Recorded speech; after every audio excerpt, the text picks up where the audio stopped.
Tập trước, Diệp Lâm đưa mọi người xông vào khu bảo trì, tìm được con đường sống cuối cùng, bộ đồ du hành vũ trụ. Chỉ cần mặc vào, lũ dị chủng và những kẻ tự xưng là thần kia có lẽ sẽ không dám đến gần. Nhưng vấn đề là Vương Viễn Dương vẫn còn ở bên ngoài. Cứu thì có thể sẽ mất mạng, không cứu thì hắn chắc chắn sẽ qua đời. Và lựa chọn tiếp theo của Diệp Lâm khiến tất cả mọi người đều không hiểu nổi. Hoàng Lương ôm bộ đồ du hành vũ trụ nhìn về phía Diệp Lâm, nhìn đôi mắt lạnh lùng của Diệp Lâm.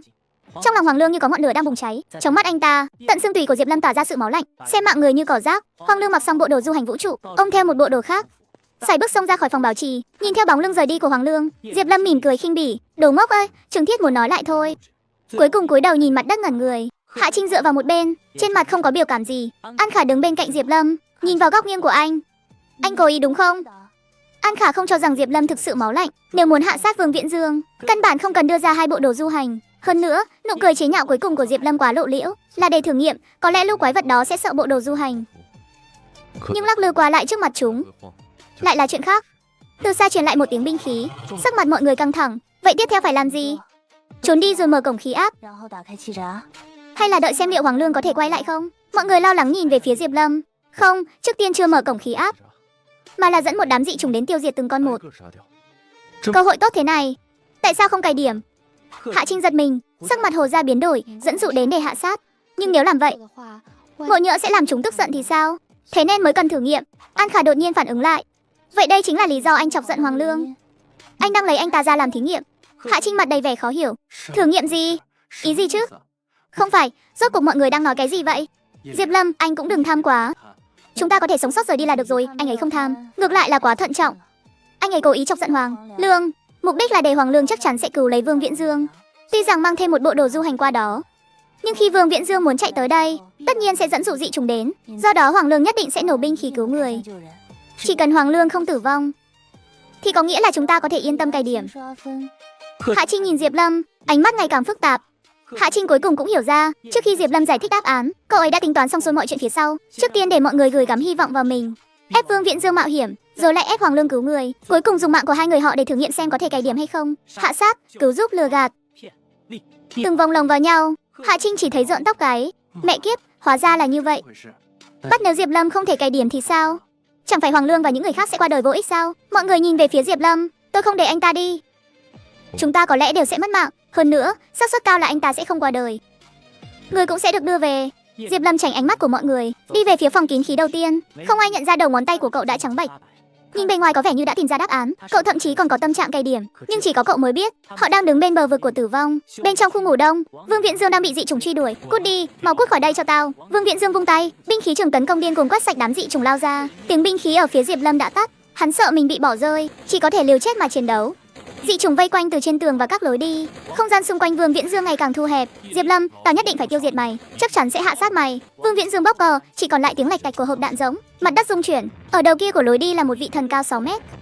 Đừng, tôi không muốn qua đời, tôi không muốn mất mạng. Hoàng Lương, mẹ kiếp, mau đến cứu tao, mau đến cứu tao đi. Vương Viễn Dương lết đôi chân nặng nề, dùng binh khí trùng đập vào con dị trùng đang lao tới. Hắn nhìn chằm chằm vào đồng hồ đeo tay hết lần này đến lần khác. Lúc này hắn chỉ có thể cầu nguyện kỳ tích xảy ra. Con gần nhất, một con dị trùng lao thẳng về phía Vương Viễn Dương.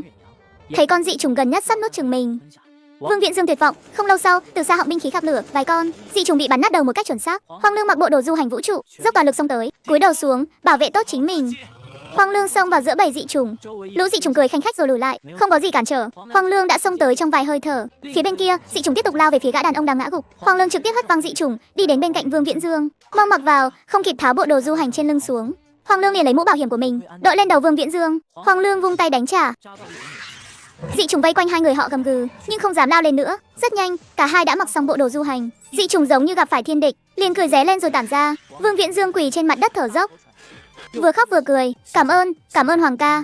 Nếu không có anh, tôi thực sự đã bị tên xúc sinh đó hại chết rồi. Vương Viễn Dương dường như đã quên mất việc bản thân vừa nãy còn đang oán hận Hoàng Lương. Hoàng ca, chúng ta đi. Lời chưa nói hết, Hoàng Lương đột ngột giữ chặt hắn lại. Ngay phía trước, vị thần với thân hình như xác chết trương phình đang nhìn chằm chằm vào họ. Vương Viễn Dương toàn thân run rẩy, không dám hít thở. May mắn là bộ đồ du hành còn hữu dụng hơn cả tưởng tượng. Vị thần đó không tấn công họ, đi trước đã rồi tính. Họ sẽ mở cổng khí áp bất cứ lúc nào đấy. Vương Viễn Dương vội vàng đi theo, nhãn cầu đục ngầu của thần khẽ chuyển động.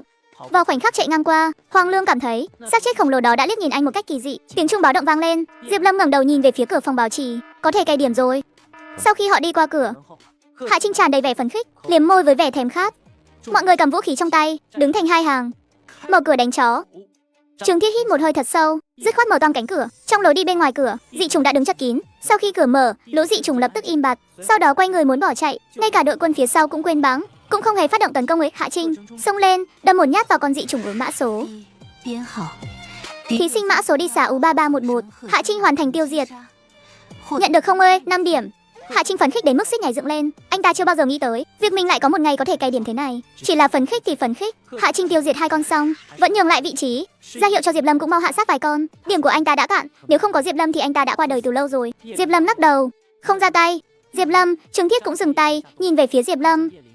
Mọi người cứ tiếp tục đi. Ở đây tổng cộng chỉ có 10 mấy con, tiêu diệt hết cũng chẳng được bao nhiêu điểm. Nhưng lát nữa khi tôi phá hủy cổng khí áp, chỉ cần nơi này bị hủy diệt, tôi ít nhất có thể nhận được hàng trăm điểm. Có lẽ ngay cả thần cũng có phần thưởng điểm số. Lúc này mọi người mới hiểu ra, Diệp Lâm không thèm đến mắt đến số điểm lẻ này. Hạ Trinh tâm trạng đang rất tốt, đưa binh khí cho Hồ Gia. Hồ Gia, cậu cũng tiêu diệt 2 con đi, tôi hạ sát thì phí điểm. Sau khi quay về cậu giúp tôi đổi đồ. Hồ Gia vừa mới nhận lấy binh khí, sắc mặt đột nhiên biến đổi. Diệp Lâm ơ, Lâm ca, anh muốn phá hủy hoàn toàn cổng khí áp? Anh muốn nổ tung nơi này sao? Không được đâu, với cấu trúc căn cứ kiểu này, một khi cổng khí áp bị phá hủy, tất cả chúng ta đều sẽ mất mạng. Nụ cười trên mặt Hạ Trinh cứng đờ. Mọi người nhìn về phía Hồ Gia. Hạ Trinh và những người khác vẫn chưa hiểu rõ, nhưng Hồ Gia thì đã hiểu. Mở cổng khí áp trong thời gian ngắn chỉ tiêu tốn một phần axi trong căn cứ, kèm theo việc hút bay vài thứ. Nhưng một khi phá hủy cổng khí áp, không khí sẽ bị rút cạn hoàn toàn. Cả căn cứ sẽ vì sự chênh lệch áp suất cực lớn giữa bên trong và bên ngoài mà bị nén chặt thành một cuộc